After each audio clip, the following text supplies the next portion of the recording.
Do you want to know how you can use Python to build a MetaTrader 5-like trading account or trading app? If yes, then this video is for you.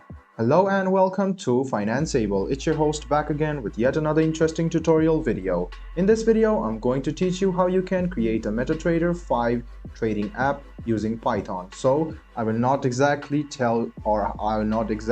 use Python, but I'm going to give you some insights how you can create this app. So I will first of all go to Google and go to chatgpt.com, and then I'll go to the search bar and then search for can you create a MetaTrader 5 Python trading bot. So I'll go ahead and enter it, and you can see that it will give me all of the details on how I can create a MT5 Python trading bot.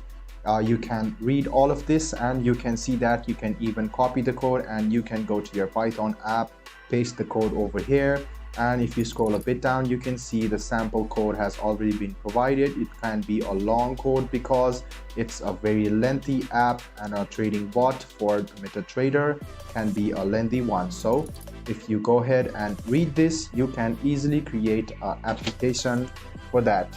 So guys, this is how you create a MetaTrader bot using Python. So you can go to ChatGPT and get some insights for yourself, copy the code, paste it to your Python app, and then it's good to go. I hope this video was helpful for you. If you still have any kind of confusion, please do mention us on the comment section down below. Like the video, subscribe to the channel, and do hit the bell button for more. Hope to see you in the next video as well. Until then, goodbye, take care, and make sure you enjoy.